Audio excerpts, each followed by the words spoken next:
और इस वक्त बड़ी खबर आपको बताएं, कांवड़ यात्रा नाम विवाद पे इस वक्त बड़ी खबर आ रही है। सुप्रीम कोर्ट ने अंतरिम आदेश जारी किया है जिसमें नेम प्लेट मामले में यूपी सरकार को नोटिस जारी किया है। यूपी और उत्तराखंड सरकार को नोटिस जारी किया है। इसके अलावा एमपी सरकार भी है, यानी 3 राज्य सरकारों को इसमें नोटिस जारी किया गया है। दुकानदारों को पहचान बताने की जरूरत नहीं है, यह कोर्ट ने कहा। सरकार के आदेश पर कोर्ट ने फिलहाल अंतरिम रोक लगा दी है। इस वक्त की बहुत बड़ी खबर, चूंकि इसी मामले को लेकर सियासत पूरी तरह से गरमाई हुई थी। सड़क से लेकर संसद तक यह मामला गूंजा और अब सुप्रीम कोर्ट जब मामला पहुंचा तो सुप्रीम कोर्ट ने फिलहाल अंतरिम रोक लगा दी है और तीनों राज्य सरकारों को, जिसमें यूपी सरकार, उत्तराखंड सरकार और मध्य प्रदेश सरकार को नोटिस भी जारी किया है, जवाब मांगा है और सुप्रीम कोर्ट ने अंतरिम आदेश जारी किया है। फिलहाल रोक लगाई है, अंतरिम रोक लगाई है इस पर। नेम प्लेट मामले में यूपी सरकार को नोटिस भी जारी किया है। यूपी के साथ साथ उत्तराखंड सरकार और मध्य प्रदेश सरकार को भी नोटिस जारी किया है, क्योंकि इन तीनों राज्यों ने कांवड़ मार्ग पे पहचान उजागर करने को कहा था। दुकानदारों को अपनी दुकान के बाहर नाम लिखने को कहा था, अपनी पहचान उजागर करने को लेकर कहा था। उसको लेकर पहले विपक्ष ने निशाना साधा, फिर सहयोगियों ने भी इस पे आपत्ति जाहिर की, बीजेपी के, एनडीए के घटक दलों ने भी, उसमें जेडीयू, उसमें आरएलडी और उसमें चिराग पासवान की पार्टी शामिल।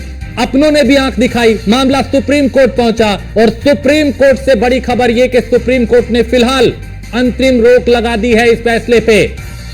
नाम नहीं, भोजन की पहचान बताएं, यह सुप्रीम कोर्ट ने कहा है। तो यूपी, उत्तराखंड और एमपी सरकार को नोटिस जारी किया है। दुकानदारों को पहचान बताने की जरूरत नहीं है। हालांकि सरकार के आदेश के बाद कई दुकानदारों ने अपनी दुकान के बाहर अपना नाम लगा दिया था, अपनी पहचान बता दी थी। लेकिन अब जब मामला सुप्रीम कोर्ट पहुंचा तो सुप्रीम कोर्ट ने तो फिलहाल अंतरिम रोक लगा दी है और तीनों सरकारों को, यूपी सरकार, उत्तराखंड सरकार और मध्य प्रदेश सरकार को नोटिस जारी किया है, जवाब मांगा है।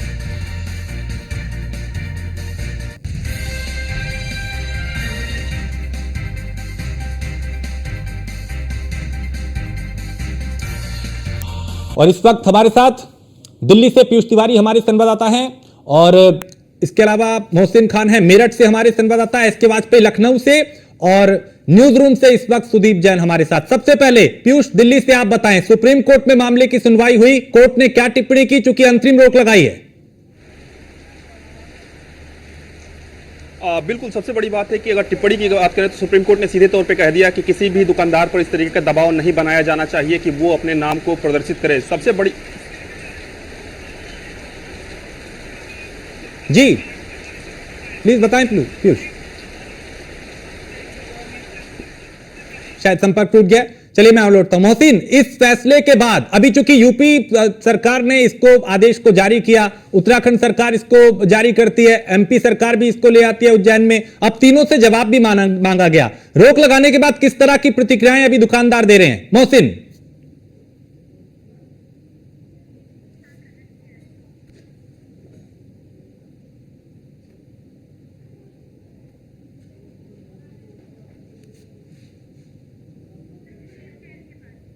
मोहसिन तक भी शायद आवाज नहीं अभी पहुंच रही, मैं दोबारा आता हूं। सुदीप न्यूज रूम से हमारे साथ। सुदीप, चूंकि उत्तराखंड सरकार ने भी, सबसे पहले यूपी में यह आदेश आता है, फिर उत्तराखंड में उसे लागू कर दिया जाता है, अभी सुप्रीम कोर्ट ने अंतरिम रोक लगा दी है, सरकार से जवाब मांगा है। अभी किस तरह की हलचल उत्तराखंड में सियासी तौर पर भी और उन लोगों में भी जो इसको लेकर कई तरह की चर्चाएं कर रहे थे? उत्तराखंड की मैं बात करूं तो मुख्यमंत्री पुष्कर सिंह धामी ने 12 तारीख को एक पहली बैठक ली थी कांवड़ की हरिद्वार में और उस बैठक में यह तय हो गया था कि आइडेंटिटी जरूर बताई जाए प्रतिष्ठानों में। यदि किसकी दुकान है, फल है, रेस्टोरेंट है, खाने के जॉइंट है या कोई कियोस्क है और उसके ओनर का नाम हो। उस वक्त ये मामला इसलिए इतना नहीं चर्चाओं में आया क्योंकि उत्तर प्रदेश में जब ये ऑर्डर हुआ और उत्तराखंड में इसका पालन शुरू हुआ तब ये चर्चाओं में ज्यादा आया। कांवड़ यात्रा में उत्तर भारत में राजस्थान, हरियाणा, दिल्ली, बिहार, पंजाब, यूपी से बहुत बड़ी संख्या में जो श्रद्धालु हैं, शिवभक्त हैं, कांवड़िए हैं, वो जल लेने आते हैं और जल लेकर शिवरात्रि के दिन अपने शिवालयों में पहुंच के जलाभिषेक करते हैं। इस बार ये व्यवस्था की गई थी कि बीते वर्षों में जो घटनाएं हुई हैं उनके मद्देनजर ये प्रयास रहे कि कैसे भी जो यात्रा की शुचिता है, शुद्धता है, वो पवित्रता है, वो प्रभावित ना हो, इसलिए नाम की व्यवस्था लाई जाए। परंतु नाम की व्यवस्था जैसे ही लाने के आदेश हुए, प्रशासन इसका पूरी तरीके से इम्प्लीमेंट भी नहीं कर पाया था कि इसके पहले ही राजनीति शुरू हो गई, आरोप प्रत्यारोपों का दौर शुरू हो गया और 3 अलग अलग याचिकाएं सुप्रीम कोर्ट में थी, जिस पर निर्णय करते हुए अंतरिम रोक लगा दी है। और अंतरिम रोक के बीच ही इस पर अंतिम निर्णय तब होगा जब सरकारों से नोटिस का जवाब आ जाएगा और उस पर सुप्रीम कोर्ट निर्णय लेगा। क्योंकि कोई भी याचिका दाखिल होती है तो सुप्रीम कोर्ट या कोई भी कोर्ट हो, संबंधित को नोटिस जारी करके उसका पक्ष पूछता है। अब मैं इसके व्यवहारिक पक्ष की भी बात करता हूं। हरिद्वार में बहुत बड़ी संख्या ऐसे अल्पसंख्यक समाज की है, मुस्लिम समाज की है, जो कांवड़ बनाते हैं और उनसे कांवड़िए खरीदते हैं और कांवड़ मार्ग पर लेकर जाते हैं, उसमें जलते हैं और अपनी पूजा अर्चना आदि करते हैं। और यदि अब मैं उत्तराखंड की ही बात करूं तो जैसे ही मुजफ्फरनगर सीमा समाप्त होती है और उत्तराखंड का हिस्सा शुरू होता है, इस मार्ग पर बहुत बड़ी संख्या में होटल, ढाबे, रेस्टोरेंट आदि हैं जहां लोग रुकते हैं, चाहे टूरिस्ट हो, कांवड़िए हो, भोजन आदि करते हैं। कई जगह ऐसी भी व्यवहारिक दिक्कतें हैं कि संपत्ति किसी मुस्लिम की है, उसने किसी हिंदू को किराए पर दे दी, किसी हिंदू की है, उसने मुस्लिम को किराए पर दे दी, और ये होता भी है, ये कानूनन ठीक भी है। परंतु नाम के दुरुपयोग का जहां तक आरोप है राजनीतिक दलों का, हमने कल जैसे पश्चिम उत्तर प्रदेश के कई सांसदों को सुना, उन्होंने कहा ये सद्भाव बिगाड़ने जैसा है, क्योंकि वर्षों से चली आ रही एक परिपाटी को तोड़ा जा रहा है। इस पे राजनीतिकरण इस पूरे मामले का हुआ था, विपक्ष भी सवाल उठा रहा था, कुछ अपनों ने भी सवाल उठाए थे, बीजेपी के ही अपने थे वो। लेकिन मैं आपके पास लौटूंगा। मोहसिन, अभी आपके साथ कुछ लोग हैं, उनसे बात कीजिए। अंतरिम रोक लगा दी गई है, सरकार को नोटिस जारी किया गया, लोग क्या कह रहे हैं इस फैसले को लेकर?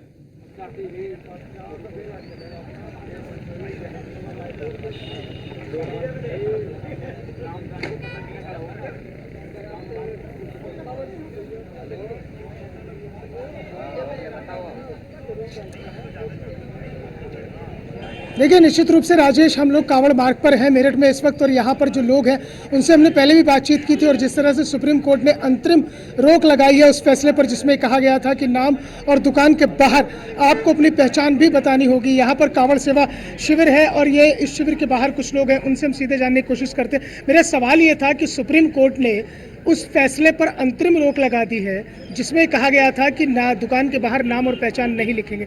26 जुलाई को अगली सुनवाई होनी है। यूपी, उत्तराखंड और मध्य प्रदेश से नोटिस जारी करके जवाब मांगा है, क्या कहना है आपका? देखिए, फैसले के लिए तो हम कुछ नहीं कर सकते, उन्होंने तो जो फैसला दे दिया। आप ठीक है एंकरिंग कर रहे हैं, आप बताओ आपकी निगाहों में ये चीज़ कैसी है, ठीक है या गलत है, आप बताओ। नहीं, सेवा भाव अलग है। सुप्रीम कोर्ट ने कहा है कि नाम और पहचान अभी लिखने की जरूरत नहीं है। बात सेवा शिविर की नहीं हो रही, बात उन होटल और रेस्टोरेंट की हो रही जो नाम बदल कर चल रहे थे। नहीं तो उनका नाम लिखने में क्या बुराई है? आप ये बताओ, अपनी पहचान छुपाने की क्या जरूरत है? अपनी पहचान किसी को छुपाने की क्या जरूरत है? अगर लगाई है तो गलत लगाई है मेरे नजरिए से। मैं अगर मेरा नाम है कुछ तो मैं उसको क्यों छुपाऊंगा? मेरे हिसाब से गलत अपना अगर मन में कुछ चोर होगा जो भी अपनी पहचान छुपा होगा, इंसान जो भी है जो है अपनी पहचान छुपाने की क्या दिक्कत है? अपनी पहचान। सुप्रीम कोर्ट ने अभी फिलहाल ये कह दिया है कि 26 जुलाई को अगली सुनवाई होगी, अभी आप अपनी दुकान ऐसी चला सकते हैं, नाम और पहचान बताने की जरूरत नहीं। वो गलत है, जो अपनी पहचान है वो दिखाओ उसमें क्या हुआ है दिखाने में। आप क्या कहेंगे कि जो सुप्रीम कोर्ट ने कहा है अभी अंतरिम रोक लगाई है कि अभी जरूरत नहीं है नाम पहचान लिखने की? तो नाम पहचान वाली जरूरत ना अभी ना बाद में, नाम पहचान है वो चीज, ये बताओ आप भाई। मुझे ये बताओ, या तो हम मुस्लिमों से अपना व्यापार कारोबार सब चीज़ें निपटा दे, अगर ऐसा हो सकता हो जो उनसा कहता हूँ मेरे सामने आ जाए। एक आदमी भी ऐसा हो तो मुझे मुस्लिमों से सामान लेना नहीं, देना नहीं, उसे मजदूरी पर नहीं बुलाना, उसे यहाँ नहीं बुलाना। ठीक है मोहसिन, बिल्कुल ये मिली जुली प्रतिक्रियाएं हैं इस फैसले पर सुप्रीम कोर्ट ने जो फिलहाल अभी अंतरिम रोक लगाई है उस पर। मैं दोबारा आपके पास लौटता हूं, एसके का रुख करते हैं लखनऊ से। एसके, चूंकि इसके 2 पहलू हैं, एक ये झटका भी है यूपी सरकार के लिए कि अंतरिम रोक सुप्रीम कोर्ट ने लगा दी, वो जो सरकार जिसको लेके आई थी। किस तरह की हलचल लखनऊ में इस फैसले के बाद आप देख रहे हैं? उत्तर प्रदेश सरकार की तरफ से ये फैसला जहां पहले मुजफ्फरनगर, सहारनपुर और शामली में लागू किया गया था, क्योंकि वहां के पुलिस ऑफिसर की तरफ से ये आदेश जारी किए गए थे। हालांकि उसके बाद पूरे प्रदेश भर में इसको लागू कर दिया गया था। जहां तक इस फैसले का सवाल है, सुप्रीम कोर्ट ने अपनी अंतरिम रोक लगाई है, मतलब इस फैसले को रद्द नहीं किया है, अंतरिम रोक हुई है। हालांकि अब उत्तर प्रदेश सरकार की तरफ से अपना पक्ष रखा जाएगा, पक्ष रखने के बाद बताया जाएगा कि आखिर क्या वजह थी इस फैसले को लागू करने की, जिसके बाद सुप्रीम कोर्ट अपना निर्णय लेगा कि क्या कुछ इस फैसले के बाद की चीजें रहेंगी। हालांकि जहां तक सवाल है किसी भी व्यक्ति का नाम उजागर करने को लेकर, तो 2006 का जो फूड सेफ्टी एक्ट है उसके तहत किसी भी रेस्टोरेंट संचालक या ढाबा संचालक को अपना नाम बताना होगा, ये नियम में है। हालांकि उत्तर प्रदेश सरकार अब इस नियम के तहत भी जब सुप्रीम कोर्ट से उत्तर प्रदेश सरकार के वकील जाएंगे तो इन सारी चीजों को लेकर कहीं न कहीं अपना पक्ष रखेंगे। दूसरी चीज सरकार चाहती है, जिस बिहार में सरकार ने किया था, सरकार चाहती है कि कांवड़ियों की सुरक्षा पूरी तरीके से मुस्तैद हो, उसके अलावा उनको व्यवस्था भी उपलब्ध कराई जाए। ऐसा सामान जो व्रत के दौरान नहीं खाते, खासतौर पर जब कांवड़ यात्रा निकल रही होती है, तो उन चीजों को दुकानों पर ना बेचा जाए। बहुत सारी चीजों को इंश्योर करने की कोशिश उत्तर प्रदेश सरकार की तरफ से इस आदेश के जरिए की गई थी। हालांकि अब उत्तर प्रदेश सरकार इन सारी चीजों को देखेगी, क्योंकि सुप्रीम कोर्ट ने अंतरिम आदेश दिया है, तो ऐसी स्थिति में कहीं न कहीं अपना पक्ष, क्योंकि नोटिस भी आ चुका है, तो अपना पक्ष उत्तर प्रदेश सरकार की तरफ से रखा जाएगा। अब देखना यह है कि उत्तर प्रदेश सरकार का पक्ष सुनने के बाद क्या कुछ सुप्रीम कोर्ट का रुख इस पूरे मामले को लेकर रहता है। ठीक है पीयूष, कोर्ट की पूरी टिप्पणी क्या थी? चूंकि अंतरिम रोक लगा दी, 26 को दोबारा सुनवाई होगी, लेकिन क्या टिप्पणी की रोक लगाने से पहले? बिल्कुल, अगर हम बात करें, चूंकि सबसे पहले ये मामला चीफ जस्टिस ऑफ इंडिया के समक्ष गया था, यानी कि उनके समक्ष इस मामले को उठाया गया था और कहा गया था कि आप ही इस पूरे मामले की सुनवाई कर दीजिए। ऐसे में चीफ जस्टिस ऑफ इंडिया चूंकि अन्य सुनवाइयां कर रहे थे, चूंकि आज नीट मामले में भी सुनवाई थी, तो चीफ जस्टिस ऑफ इंडिया ने कहा कि ऋषिकेश रॉय और एसवीएन भट्टी की बेंच बैठी हुई है, वो सुनवाई कर तो रही है, आप उनके पास चले जाइए। जब ऐसे में ये मामला ऋषिकेश राय और एसवीएन भट्टी की बेंच के पास गया, तब आपने देखा चूंकि 3 याचिकाएं डाली गई थी, एक एनजीओ की तरफ से, दूसरा प्रोफेसर की तरफ से, तीसरा महुआ मोइत्रा की तरफ से। जब इस पूरे मामले में सुनवाई हुई तो सीधे तौर पे याचिकाकर्ताओं की ओर से ये कहा कि ये पूरी तरीके से फैसला जो है वो भेदभाव करता है। इसके अलावा ये भी कहा गया कि ये एक जिले से होते हुए आप देखिए कि किस तरीके से दूसरे जिले तक ये फैसला पहुंचा या आदेश पहुंचा, उसके बाद पूरे प्रदेश में, यहां तक कि अब दूसरे पे ही प्रदेश इस तरीके के आदेश देने लगे हैं। ऐसे में सुप्रीम कोर्ट को सख्त जो संज्ञान है वो कहीं ना कहीं इसमें लेना चाहिए। सुप्रीम कोर्ट ने कहा कि अगर पहले से इस तरीके के नियम है, अगर कोई नाम बता रहा है, कोई दबाव नहीं बना रहा है, तो इसमें आपको दिक्कत क्या है? तब याचिकाकर्ता ने कहा कि पहले इस पूरे मामले को ऐसे दिखाया गया जैसे कि स्वेच्छा से इस पूरे मामले में नाम लिखना है, यानी कि स्वैच्छिक कहा गया था। बाद में धीरे धीरे दबाव बनाया जाने लगा और कई जगहों पर ऐसे भी मामले आए जहां पर कहा गया कि अगर आप नाम नहीं लिखते हैं तो आपको पैसे भी देने पड़ेंगे, यानी कि जुर्माना देना पड़ेगा। इसके साथ ही एसवीएन भट्टी से जब कहा गया कि हिंदू जो दुकानें चलाते हैं वहां पर मुस्लिमों को रखते हैं, यानी कि कामकाज के लिए या उनको रोजगार दिए हुए हैं, तो ऐसे में अब उन मुस्लिम लोगों के लिए रोजगार के लिए संकट भी पैदा हो गया है इस आदेश के बाद। एसवीएन भट्टी ने यह कहा कि मैं मुस्लिम दुकानदारों के यहाँ गया हूं और खासतौर पे उन्होंने अपना एक्सपीरियंस भी शेयर किया इस दौरान। उन्होंने कहा कि मैं जिस होटल में गया वहां पर देखा कि अंतर्राष्ट्रीय स्तर की सुविधाएं थी, साफ सफाई थी। तो एसवीएन भट्टी ने यह कहा, सबसे बड़ी बात है कि इस दौरान जो आदेश दिया गया है वो आदेश तीनों अंतरिम जो आदेश दिया गया है वो तीनों ही स्टेट को दिया गया है, चाहे वो मध्य प्रदेश की बात करें, चाहे वो उत्तराखंड की बात करें, चाहे वो उत्तर प्रदेश की बात करें। हालांकि ये अंतरिम आदेश इसलिए भी दिया गया है या नोटिस दिया गया है कि उत्तर प्रदेश सरकार या उत्तराखंड सरकार या मध्य प्रदेश सरकार अपना भी पक्ष रख पाए कि आखिर इस तरीके के आदेश दिए गए हैं तो किस वजह से दिए गए हैं। पिछले कुछ सालों में आपने देखा कि तमाम सोशल मीडिया पर वीडियोज वायरल हुई थी। ये वीडियोज ऐसी थी जहां पर फलों में थूकना, ठीक है, मैं आपके पास लौटता हूं। एसटी हसन हमारे साथ समाजवादी पार्टी के नेता जुड़े हैं, पूर्व सांसद भी हैं। हसन साहब, सुप्रीम कोर्ट की इस टिप्पणी पर आपकी प्रतिक्रिया, जिसमें अंतरिम रोक लगाई गई है? देखिए, हम सुप्रीम कोर्ट के इस फैसले का स्वागत करते हैं और हमें इस बात का एहसास है कि सुप्रीम कोर्ट ने हमारे प्यार, मोहब्बत, गंगा जमनी तहजीब और हमारी परंपराओं की भी हिफाजत करी है।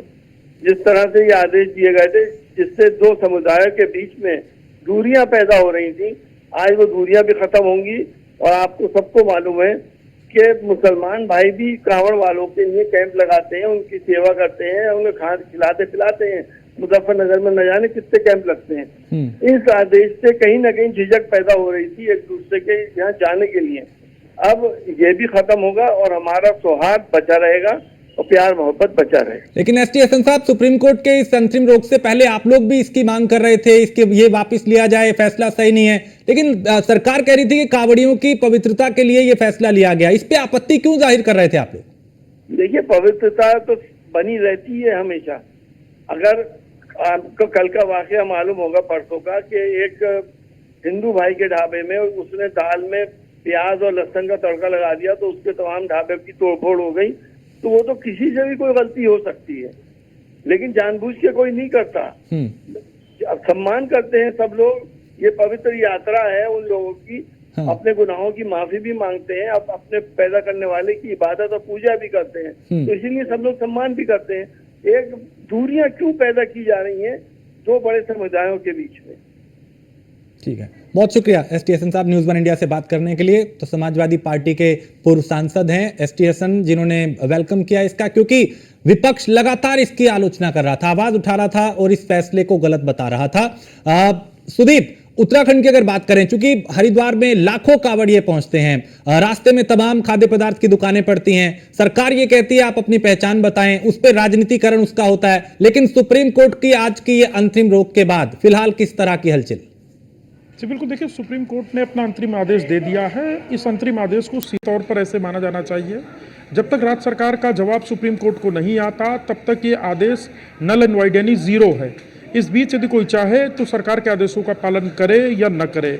जैसा कि मैं पहले भी बता रहा था, उत्तराखंड की जो सीमा है वो मंगलौर थाना क्षेत्र से शुरू होती है, जब मुजफ्फरनगर संपर्क खत्म होता है, और मुजफ्फरनगर का जो खतौली इलाका है, मुजफ्फरनगर खतौली से लेकर हरिद्वार तक बहुत बड़ी चेन है रेस्टोरेंट्स की, ढाबों की, होटल्स की और ऐसे फूड जॉइंट्स की जहां लोग बैठते हैं, खाना खाते हैं। एक सवाल कल ये भी उठा था, अगर शिवा ढाबा की एक चेन है वो उन्होंने किसी मुस्लिम को दे दी अगर चलाने के लिए, और उसमें कर्मचारी हिंदू हैं, सुदीप मैं आता हूं आपके पास, क्या होगा? हमारे साथ हरेंद्र मलिक समाजवादी पार्टी के सांसद हैं, वो जुड़े हैं। मलिक साहब, सुप्रीम कोर्ट ने अंतरिम रोक लगाई है नेम प्लेट के इस विवाद पे, आपकी प्रतिक्रिया?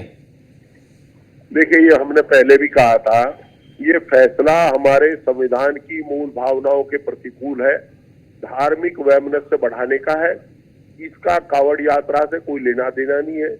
ये तो केवल चर्चा में रहने के लिए भाजपा अपनी आपस की जो इनकी सिर फुटबल है उससे ध्यान एक तरफ करने के लिए ये फैसला लाए कि इसकी आलोचना होगी। आलोचना होनी थी, गलत फैसले की आलोचना होनी है कि तुम उठा करके दूसरे लोग सपोर्ट करेंगे, कोई कुछ कहेगा, कोई कुछ कहेगा। इसका कांवड़ से कोई लेना देना नहीं था फैसले।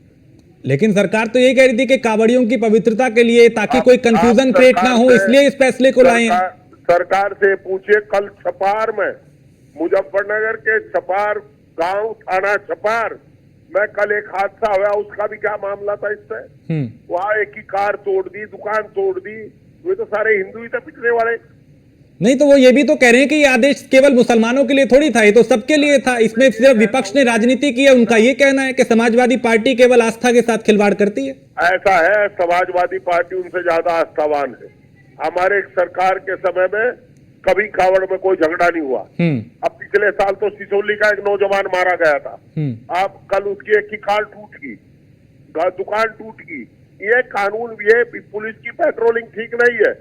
पुलिस की पेट्रोलिंग ठीक होनी चाहिए। इनके कांवड़ मार्ग जो इन्होंने बनाया था नहर की पट्टी को, उसे अच्छा करना चाहिए, सुगम करना चाहिए, उस पर सांप ना घूमे, वो टूटा फूटा न रहे, लाइट की व्यवस्था हो, तो कांवड़िया भाई वहां को चले जाए, कांवड़ियाओं का सब सम्मान करते। ठीक है हरेंद्र जी, बहुत शुक्रिया हमसे बात करने के लिए, न्यूज़ वन इंडिया से बात करने के लिए। तो हरेंद्र मलिक थे समाजवादी पार्टी के सांसद, उन्होंने भी कहा कि हम इसका स्वागत करते हैं, क्योंकि समाजवादी पार्टी तो पहले से ही इस फैसले की आलोचना कर रही थी जो यूपी सरकार ने लागू किया था। एक छोटे से ब्रेक के लिए रुकेंगे, आप बने रहिए न्यूज़ वन इंडिया के साथ।